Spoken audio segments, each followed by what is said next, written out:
On the morning of July 14th, 1942, a 19-year-old sailor named Paul Greer was eating scrambled eggs in the mess hall of a fuel tanker called the SS Mercantile Star when a Japanese torpedo traveling at 46 knots hit the hull 6 feet below the waterline directly beneath his chair. He never heard it coming. Nobody did. The explosion killed 11 men instantly. The fire that followed killed 8 more in the next 4 minutes. Paul Greer survived because the blast threw him through a porthole into the Pacific Ocean. He floated for 9 hours on a piece of deck plating before a passing patrol boat found him. When the sailors pulled him out of the water, he could not speak. Not because he was injured, because he had spent 9 hours watching the ship burn and listening to the men who did not make it to the water. He was one of 22 survivors, out of a crew of 63. The official Navy report on the sinking of the SS Mercantile Star listed the cause as enemy submarine activity and recommended continued adherence to existing patrol doctrine. In a basement office 4 miles away at Pearl Harbor, a 34-year-old lieutenant commander named Howard Farrell read that report and put it face down on his desk and sat very still for a long moment, because he had predicted that attack, exactly that zone, exactly that week, in a report that had been filed away and ignored. 6 months earlier, on December 8, 1941, the day after Pearl Harbor, Howard Farrell had walked into Navy headquarters and volunteered for signals analysis. He was not a combat officer and had no desire to be one. He had a mathematics degree from the University of Michigan and 3 years of pre-war research into acoustic physics, specifically how sound waves behave at extreme ocean depths. He understood water the way other men understood roads. He knew how things moved through it, how they hid in it, how they betrayed themselves inside it. His commanding officer, Captain Aldridge, put him in a room with a stack of intercepted Japanese radio transmissions and told him to find anything useful. Farrell found something useful within 60 days. He just could not get anyone to listen. The problem started with a map. Farrell had pinned a large Pacific chart to his office wall and marked every confirmed Allied ship sinking between January and May of 1942 with a red circle.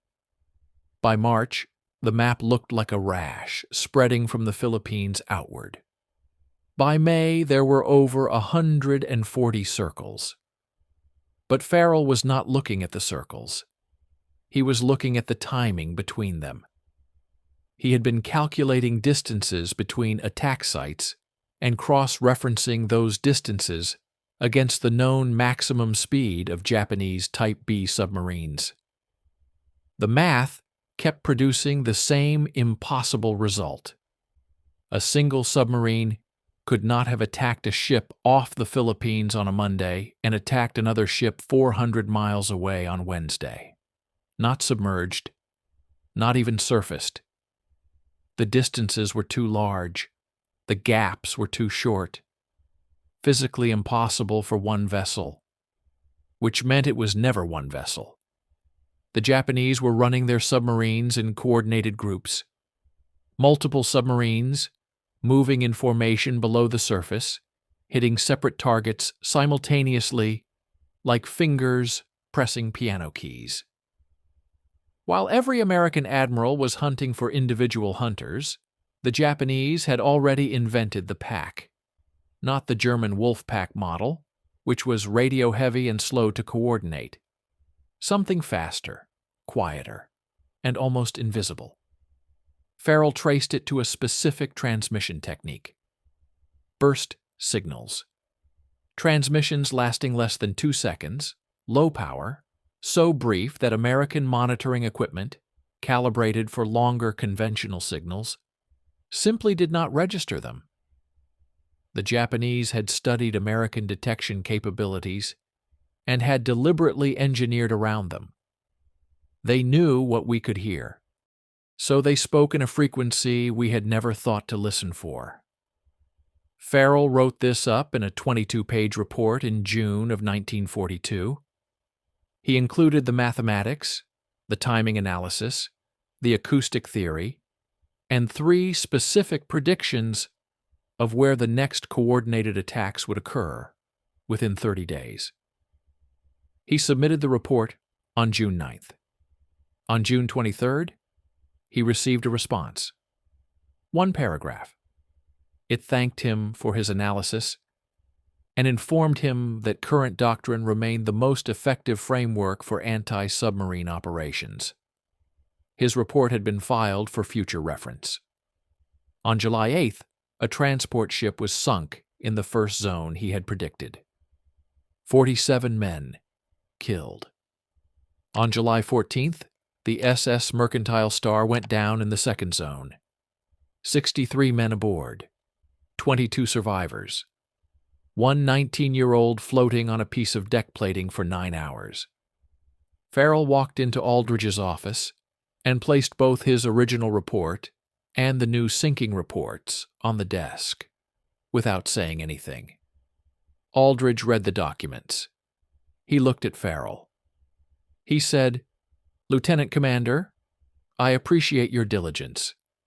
But if your theory is correct, it means we have been running anti-submarine operations wrong for 6 months. And I am not in a position to tell Admiral Nimitz that we have been doing it wrong." Farrell asked what would happen if they kept doing it wrong. Aldridge did not answer. Instead, the next morning, Farrell received new orders. He was being transferred to the administrative section. He would now be responsible for processing supply requisitions and maintaining personnel files. He was 34 years old, possibly the only man in the Pacific Fleet who understood exactly what the Japanese were doing and exactly how to stop it. And the United States Navy had just assigned him to count boots. Here is what happened during the 3 weeks Howard Farrell spent filing supply requisitions. Week 1. A cargo convoy lost 2 ships southeast of the Solomon Islands. Combined casualties, 104 men. Week 2. A destroyer escort was hit north of Guadalcanal. 31 dead. The ship survived but was out of action for 4 months. Week 3. 3 troop transports carrying soldiers to Guadalcanal were ambushed in a coordinated attack. 2 of the 3 sank. 312 soldiers who had been awake that morning, who had eaten breakfast, who had written letters home, went into the water.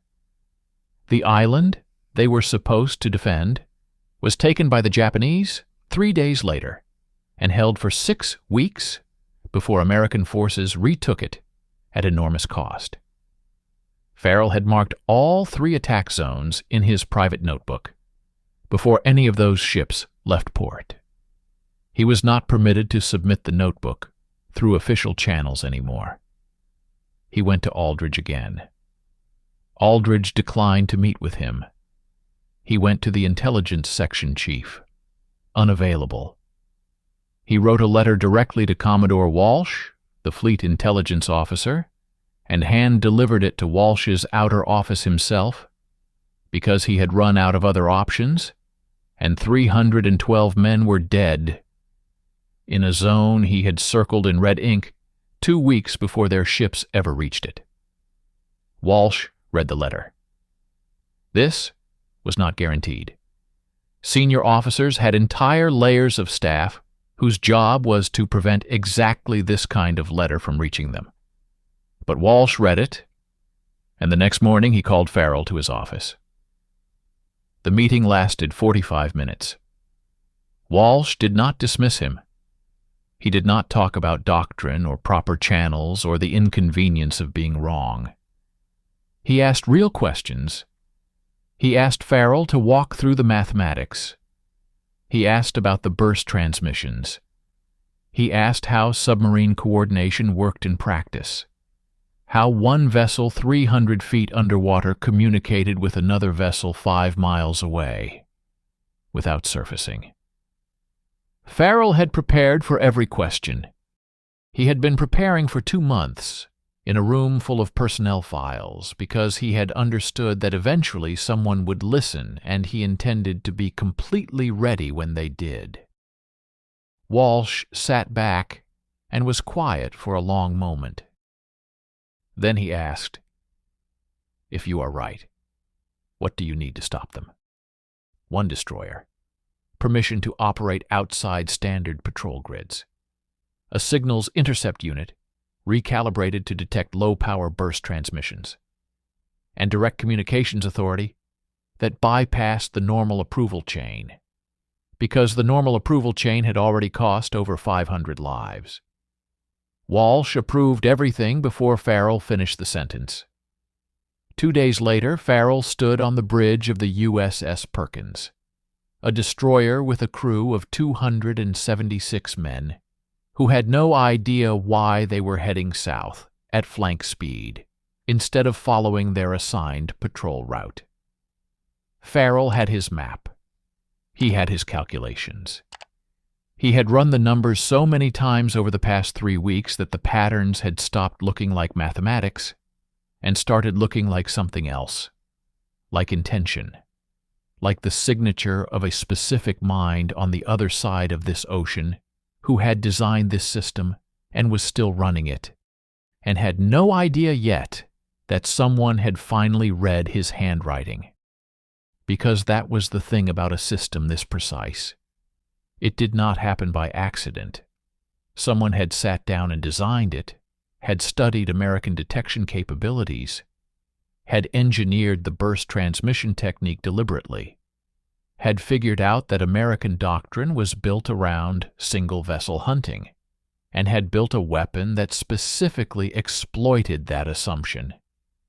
That person was still out there, still running the system, still adding circles to their own map on the other side of the Pacific, and they were currently coordinating an attack that Farrell calculated would happen in one of 4 zones within the next 72 hours.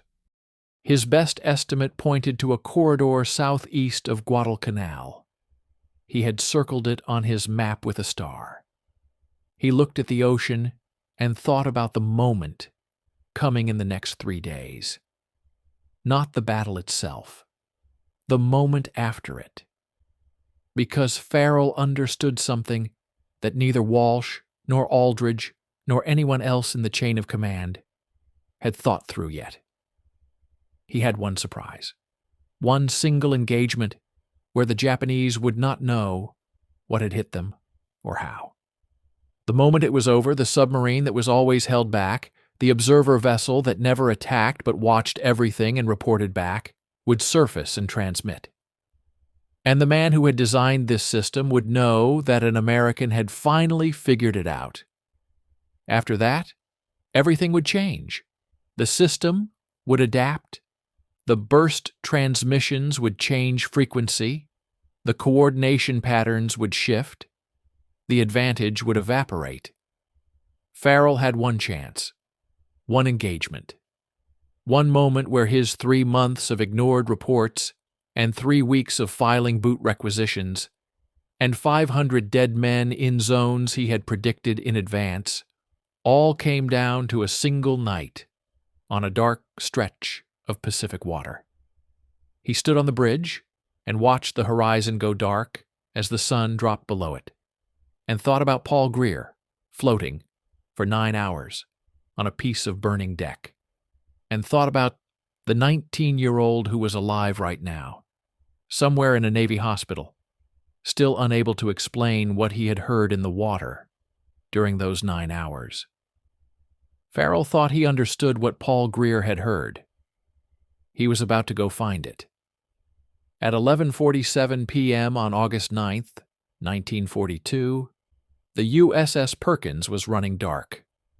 No navigation lights, no deck lights, The crew had been ordered to silence non-essential machinery 20 minutes earlier, which meant the normal ambient hum of a destroyer at sea, the ventilation fans, the auxiliary generators, the constant low vibration of systems running at idle, had been reduced to almost nothing. 276 men were moving through their stations in near silence, communicating in whispers, and most of them had no idea why. The officer of the deck, Lieutenant James Cook, had asked Farrell twice for an explanation. Twice Farrell had said, "Maintain course and reduce speed" to 4 knots. Cook was 26 years old and had been in the Navy for 4 years and had never heard anyone order a destroyer to 4 knots in open water at night in an active combat zone. 4 knots was barely steerage way. At 4 knots, a destroyer was nearly dead in the water. At 4 knots, if a submarine found you, you could not maneuver out of the way before the torpedo arrived. Cook stood at the bridge window and stared at the black water ahead and said nothing else. Farrell stood behind him with a clipboard and a red filtered flashlight and a set of calculations he had been refining for 72 hours straight, and waited. 340 feet below the surface, Commander Kenji Mori was also waiting. Mori was 41 years old. He had commanded submarines for 9 years. He had sunk 11 Allied vessels since December of 1941, more than any other submarine commander in the 6th Fleet. He was not a man who experienced uncertainty often, but tonight, something was making him uneasy in a way he could not precisely name. He had received his coordination signal 4 hours ago. 47 minutes of burst transmission, so compressed it sounded like static to any American receiver that happened to be pointed in the right direction. His orders were straightforward. His submarine, the I-22, and 2 other vessels, the I-15 and the I-19, would execute a coordinated attack on Allied shipping in the Guadalcanal corridor beginning at midnight. The I-15 would take the northern approach. The I-19 would hold position and observe. The I-22 would make the first contact and trigger the sequence. It was a system Mori had used 11 times. It had worked 11 times. But tonight the sea felt wrong. He could not explain this to his officers in any way that would not undermine their confidence. So he said nothing about it. He ordered another passive sonar sweep and studied the results and said nothing about what he found, which was a very faint propeller signature at extreme range, moving at a speed that made no tactical sense. 4 knots. A surface vessel moving at 4 knots in open water at night. Either the vessel was damaged or the vessel was doing something deliberate. Mori looked at the sonar reading for a long time. Then he picked up the intercom and told his crew to go to silent running. Farrell heard it first, not with his ears, with the instrument panel in front of the sonar operator, a 23-year-old petty officer named Ray Del Vecchio, who had been running modified sweep patterns for the past 2 hours based on the specific frequency parameters Farrell had given him before they left Pearl Harbor. Parameters that no standard Navy sonar manual had ever specified. Parameters that Farrell had calculated himself based on the acoustic signatures of burst transmission equipment running on low power in a confined steel hull. The instrument registered a contact at 11:52 p.m. Del Vecchio stared at it and then looked at Farrell and said, very quietly, "Sir, I have something." Farrell crossed the room in 4 steps and looked at the display. The signature was exactly where his calculations said it would be.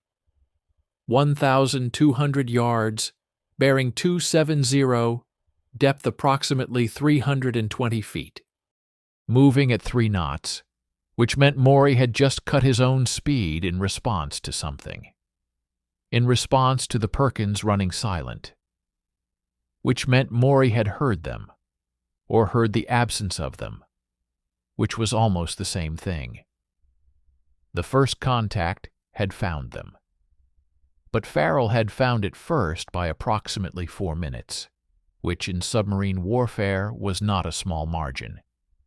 It was the difference between being the one who shoots and being the one who gets shot. Farrell did not allow himself to feel anything about this yet. He turned to Delvecchio and said, "Expand the sweep. Full arc. Find the others." Because there were always others. That was the entire point. Delvecchio found the second contact at 11:58. Bearing 110, distance 900 yards. Shallower than the first, running at 2 knots, barely moving, which meant it was in position and waiting for a signal to attack. The third contact came at 12:03 a.m., bearing 045, distance 2,000 yards.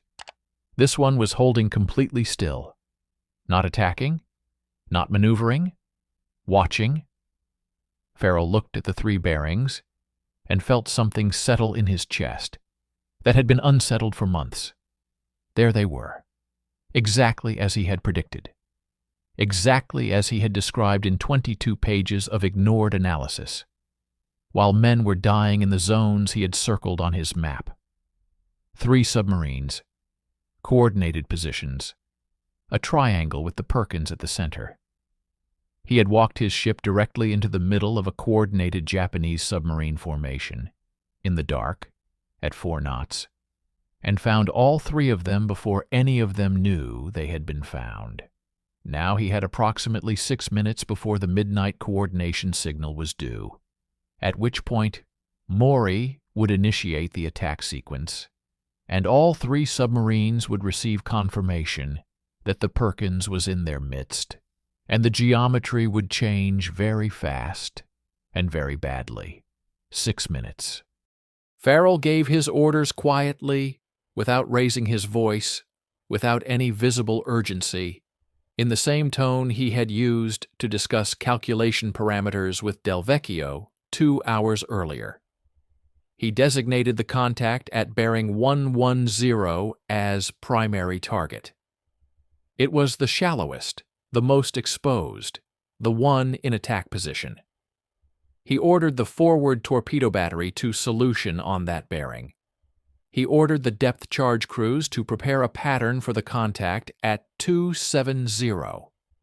He told Cook to bring the ship to 8 knots on his mark, not before, because noise discipline mattered, until the moment it stopped mattering.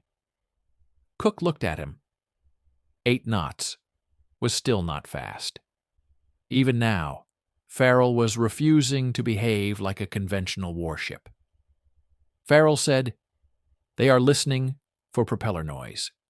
At 8 knots, they will hear us change speed, but they will not have a firing solution before we complete the first attack run.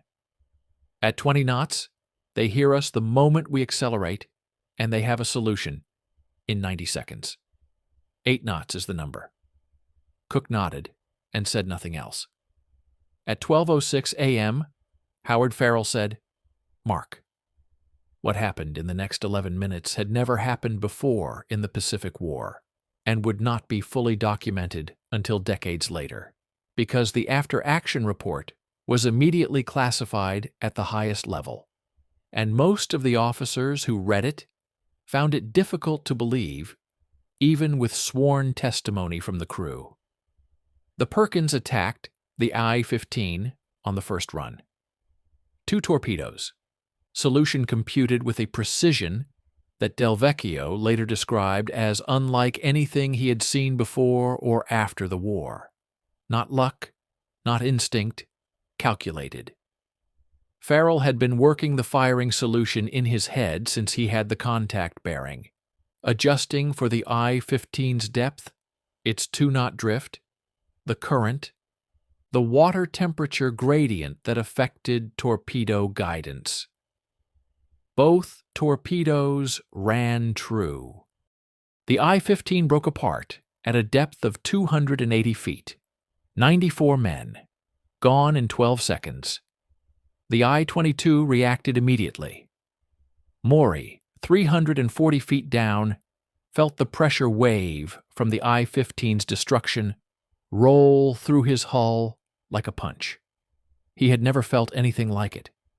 He had sunk 11 ships and had never been on the receiving end of a strike this precise, this fast, this completely unexpected. He ordered emergency deep and changed course and began running. He did not fire. He ran. Later, in his report to 6th Fleet Command, he would write that the American vessel had behaved in a way inconsistent with any known doctrine. It had made no aggressive sound before the attack. It had not used active sonar, which would have given him warning. It had found him passively, silently, without announcing itself, and had attacked from a solution that should have taken a fleet destroyer 10 to 12 minutes to compute. The Perkins had computed it in under 4. He did not know how. That was what frightened him. Farrell shifted to the I-22 18 seconds after the first attack. He had Del Vecchio tracking Maury's emergency deep maneuver in real time and was calling corrections to the depth charge crews every 30 seconds. The Perkins made 2 depth charge runs. The first pattern bracketed Maury's evasion course, but did not achieve a kill. Maury was very good.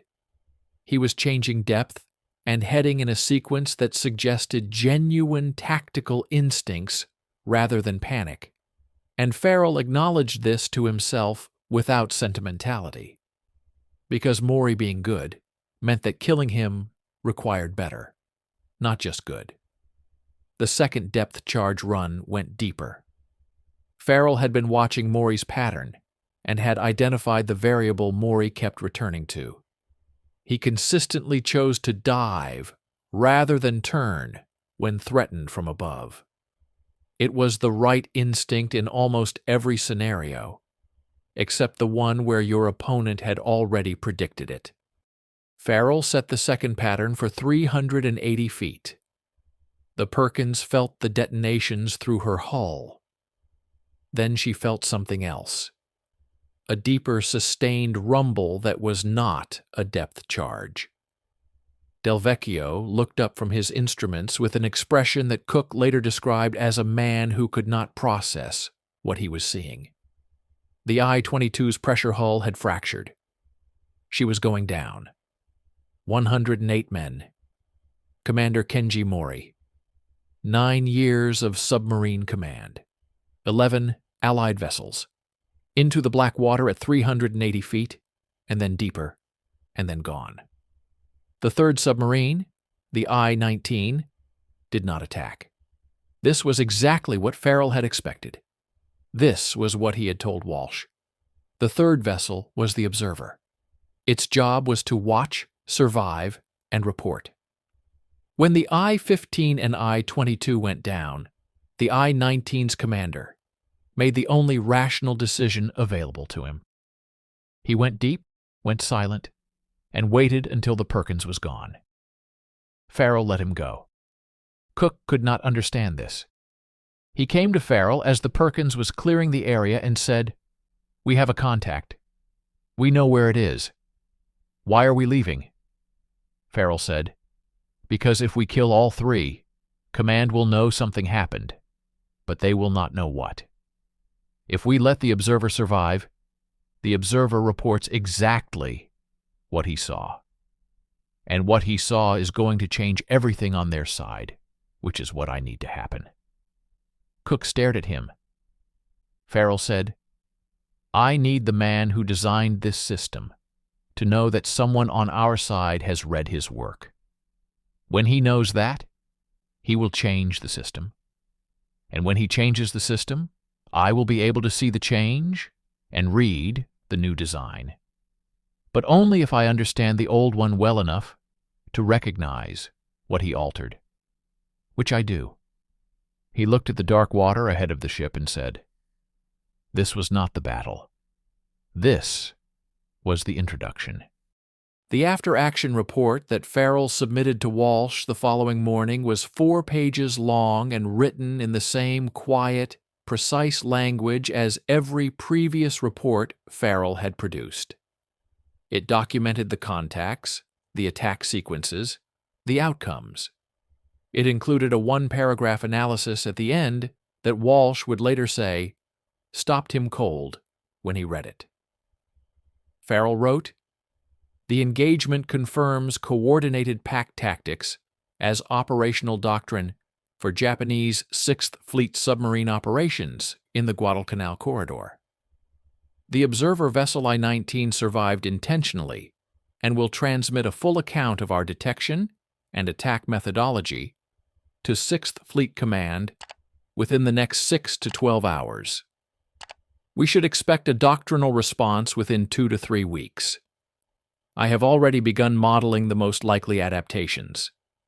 I will submit revised detection parameters when the model is complete." Walsh read this, and then read it again, and then picked up his telephone and called the operations section and said he needed a meeting with Admiral Nimitz, not next week, that afternoon, because Walsh had just understood something that Aldridge had never been able to see. Howard Farrell had not just sunk 2 submarines. He had done something far more dangerous and far more valuable.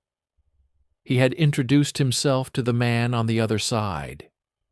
And somewhere across the Pacific, in a command center that Farrell had never seen and could not locate, the man who had designed the burst transmission system and the coordinated pack doctrine and the observer protocol was reading his own after-action report right now and learning for the first time that the Americans had someone who could read him.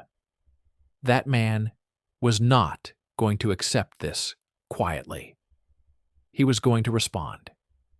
And Howard Farrell, standing on the bridge of the USS Perkins watching the sun come up over the Guadalcanal corridor, was counting on it.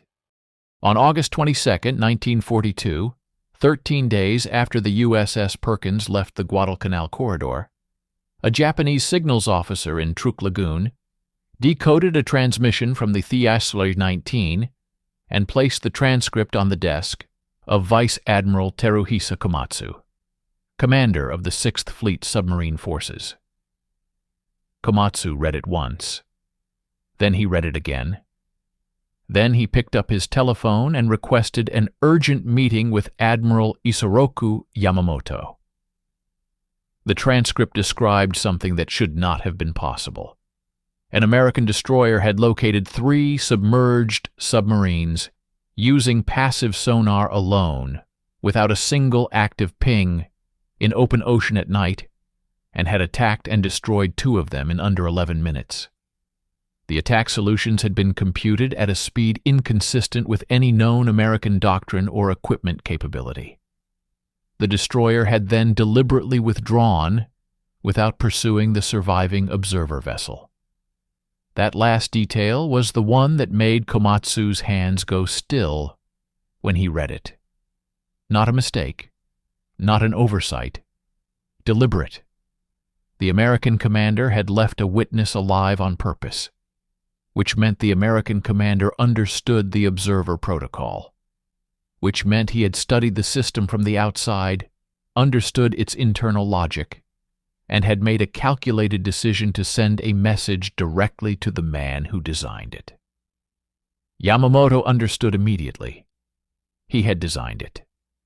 He sat with the transcript for a long time in his quarters on the battleship Yamato, and for the first time since Pearl Harbor, he felt something that was not quite concern, but was adjacent to it. Not fear of the American destroyer. Fear of the American mind behind it. He issued new orders to 6th Fleet within 48 hours. The burst transmission frequencies would change on a rotating 7-day cycle. The observer vessel in each pack would now operate from a position twice the previous distance.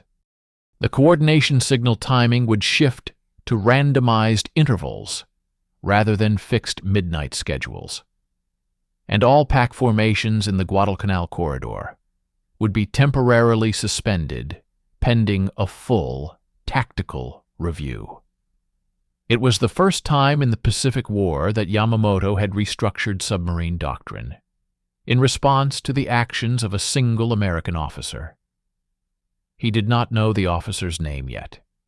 He had people working on that. Howard Farrell received the Signals Intelligence Summary of the Japanese doctrinal changes on August 26th.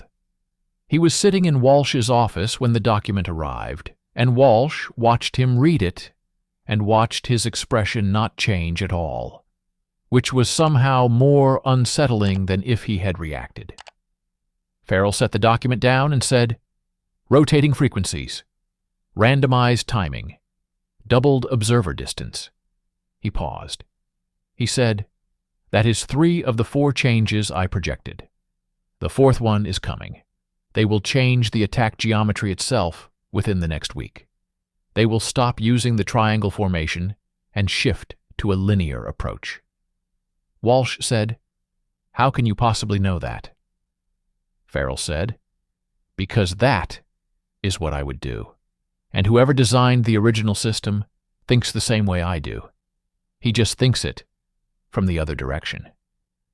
Walsh looked at him for a moment and then said something that was not in any official record, but that Farrell repeated in his 1984 interview. Walsh said, "Howard, that is either the most brilliant thing I have heard in this war or the most dangerous. I genuinely cannot tell which." Farrell said, "It is probably both, sir." He went back to his office and began recalibrating his detection model for the new parameters.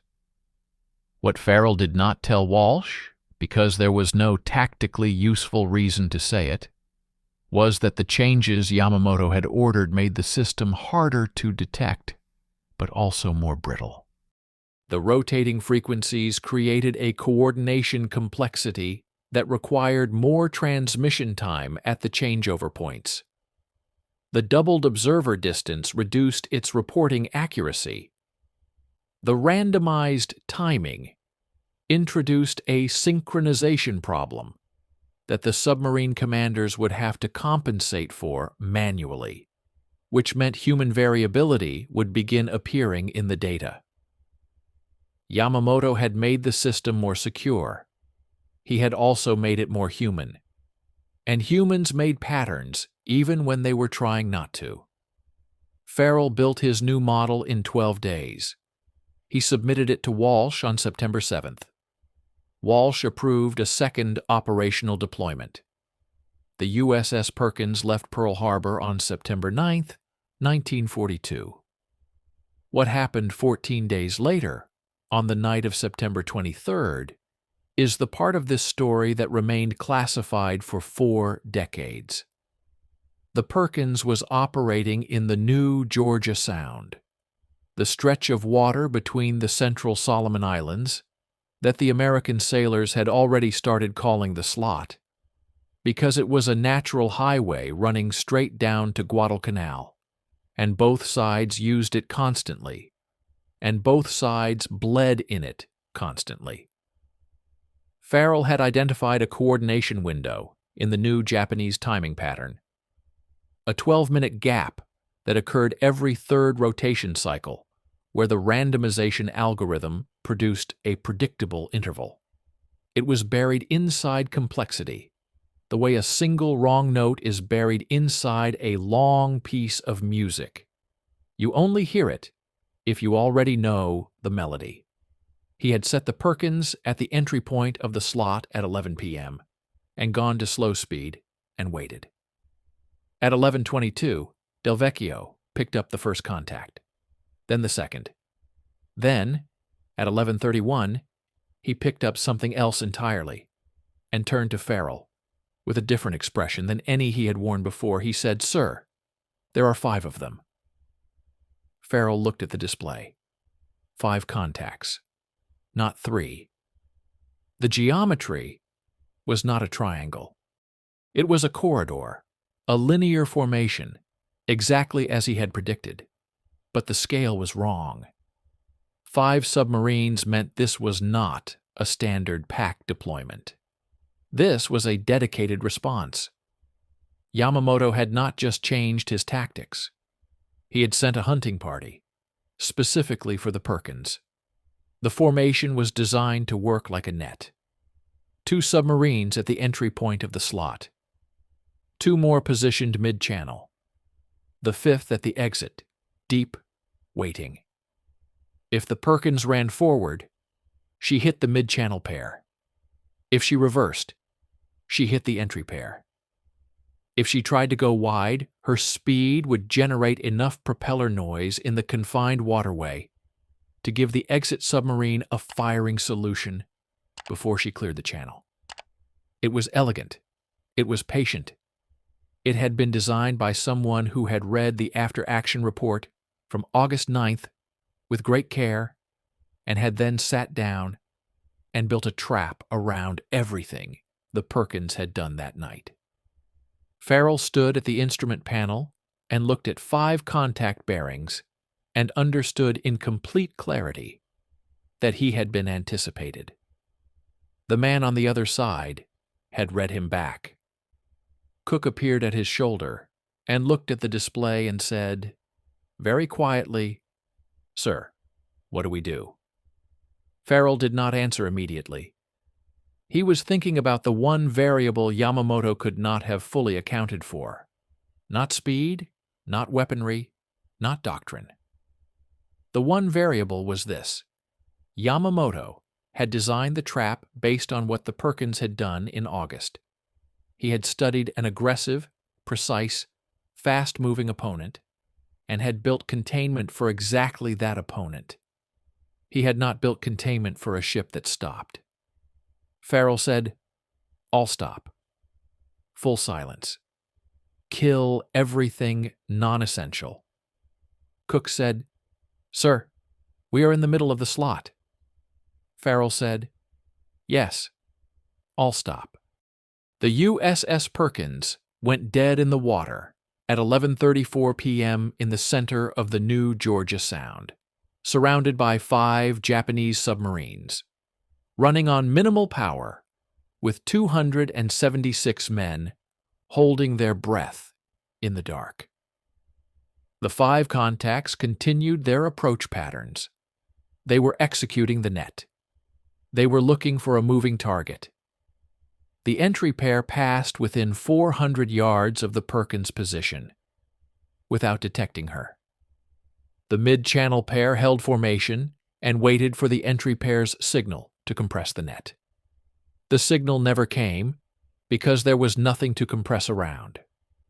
400 yards. In the dark. In silence. Close enough that the Perkins crew could hear, through the hull, the faint, mechanical rhythm of Japanese submarine propellers moving through the water around them. Farrell stood at the bridge window and looked at nothing and waited. 17 minutes. That was how long it took for the Japanese formation to execute its sweep pattern and reach the exit point without a target. 17 minutes of complete silence on an American destroyer, surrounded by a dedicated Japanese hunting formation in a narrow channel at midnight. Then the contacts began moving away. The formation dissolved. The 5 submarines dispersed back to their assigned zones. At 12:04 a.m., Farrell said, "Ahead, slow. Let us go to work." The Perkins sank 1 submarine that night, the rearmost of the formation, which had held position longest and had therefore drifted closest to detectable depth during the wait. It was a clean kill, single torpedo run, no survivors. Farrell did not pursue the others. One was the operational message. More would have been noise. He wrote the after-action report on the return to Pearl Harbor. 4 pages again. Same precise language. At the end, a single paragraph that Walsh later said he read 4 times before he fully understood what Farrell was telling him. Farrell wrote, "The September 23rd engagement confirms that Japanese 6th Fleet has identified this vessel and this command as the source of the August 9th action, and has deployed a dedicated response formation accordingly. This represents a significant intelligence asset. An opponent who is specifically reacting to you is an opponent whose reactions you can predict. I recommend we use this." Walsh read that paragraph and then sat back in his chair and thought about a 34-year-old lieutenant commander who had spent 3 weeks filing boot requisitions while 500 men died in zones he had already marked on a map, and who had now maneuvered the most sophisticated submarine force in the Pacific into a position where their responses to him were becoming a source of intelligence about them. He picked up his telephone and called Nimitz directly. He said, "Admiral, I need you to hear about Howard Farrell. Not what he has done, what he is doing. There is a difference, and the difference matters more than anything else happening in this ocean right now." The war ended on September 2, 1945, on the deck of the USS Missouri in Tokyo Bay. Howard Farrell was not there.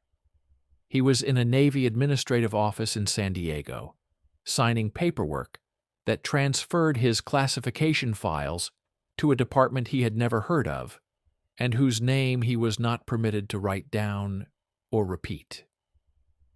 An officer he had never met before sat across the desk and explained in careful bureaucratic language that the detection methodology Farrell had developed between 1942 and 1945 was being formally incorporated into United States Navy anti-submarine doctrine under a classified program designation.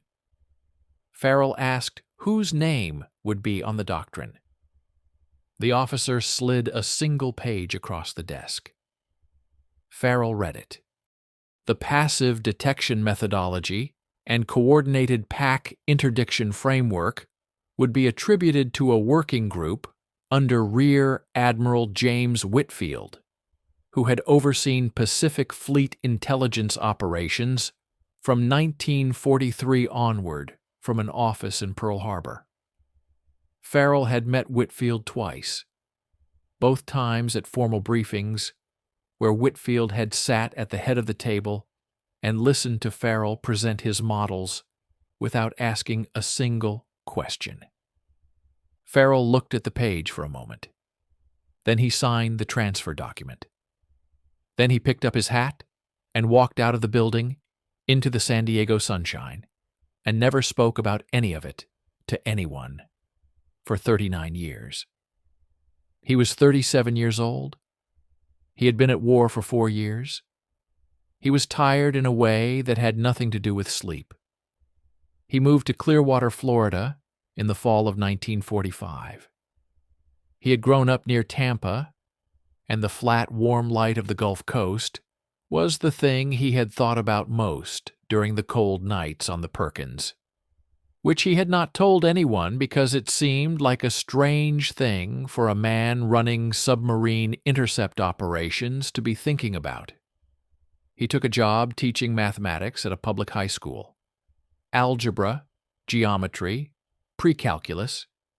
15 and 16-year-old students who had no idea that the quiet man at the front of the room had once kept 276 sailors alive by ordering them to stop moving in the middle of a Japanese submarine formation. He was a good teacher, patient, precise. He had a way of breaking complicated problems into their component parts that his students found unusually clear. He never raised his voice. He never showed frustration when a student did not understand something the first time. He simply found a different way to explain it. He married a woman named Catherine Aldis in 1948. She was a librarian. She liked order and quiet and precision, which meant they understood each other almost immediately. They had 2 children, a son named Robert and a daughter named Anne. The family lived in a small house 3 blocks from the school where Farrell taught. On weekends, he worked in the garden. On summer evenings, he sat on the porch and looked at nothing in particular, and Catherine brought him iced tea and did not ask what he was thinking about. She knew he had been in the Navy. She knew he had been in the Pacific. She knew that there were things he was not going to talk about. And she had decided early in their marriage that she would not spend her life pressing against a door that was not going to open. The medals from his service were in a shoebox on the top shelf of the bedroom closet. Farrell had put them there in October of 1945 and had not opened the box since. In 1962, one of Farrell's former students, a young man named Dennis Carver, who had gone on to study electrical engineering at MIT, sent him a letter. Carver had been doing graduate research on the history of sonar development and had come across a technical paper from 1943, declassified and published in a naval engineering journal, that described a passive detection methodology of unusual sophistication. The paper had no author listed. It was attributed only to a Navy working group. Carver wrote that the mathematics in the paper were unlike anything he had encountered in the standard literature. They were, he wrote, recognizable. He said the logical structure reminded him of the way Farrell had explained acoustic wave behavior in 11th grade physics 17 years earlier. Carver asked very carefully if Farrell had any connection to the paper. Farrell wrote back a short letter. He thanked Carver for his kind words about the class. He said he had no knowledge of the paper in question. He wished Carver well in his research. He put Carver's letter in the same shoebox as the medals. Then he went and sat on the porch and looked at the Gulf light until Catherine called him in for dinner. The call came in the spring of 1984. Farrell was 76 years old. He was retired from teaching. He spent his mornings in the garden and his afternoons reading. His eyesight had gotten worse, and he wore thick glasses that made him look, Catherine said, like a professor in a film about professors. He had a mild heart condition that required medication, but was otherwise in reasonable health for a man his age. The caller was a historian named Gerald Marsh, who worked at the Naval War College in Newport, Rhode Island. Marsh had spent 4 years researching Pacific submarine warfare and had followed a chain of declassified documents to a name that kept appearing in the margins of reports and memoranda from 1942 and 1943, always in other people's handwriting, never as a formal attribution. The name was Farrell. Marsh had tracked him to Clearwater through discharge records. He asked if Farrell would be willing to talk. Farrell was quiet on the telephone for long enough that Marsh thought the connection had dropped. Then Farrell said, "How much has been declassified?" Marsh told him. The engagement records from August and September of 1942. The signals intelligence methodology, the after-action reports, Walsh's correspondence with Nimitz. All of it released under a 1983 declassification order that Farrell had not known was coming. Farrell said, Walsh wrote to Nimitz about me. Marsh said 17 times between September 1942 and March 1943. The correspondence is detailed. Farrell, what you did in the Guadalcanal corridor in 1942 changed the entire trajectory of Pacific submarine warfare. The doctrine that the Navy used for the rest of the war, and then for the next 30 years of the Cold War, came directly from your work, under someone else's name. Another long silence. Farrell said, I know whose name it is under. Marsh said, Are you angry about that? Farrell thought about this for a genuine moment, not performing consideration. Actually thinking about it. He said, I was for a while. In 1945 and 1946, yes. Then I started teaching, and I stopped thinking about it most of the time. He paused. He said, the submarines still went down. The men on those ships still got home. The doctrine still worked. The name on the paper did not change any of that. Marsh came to Clearwater 2 weeks later.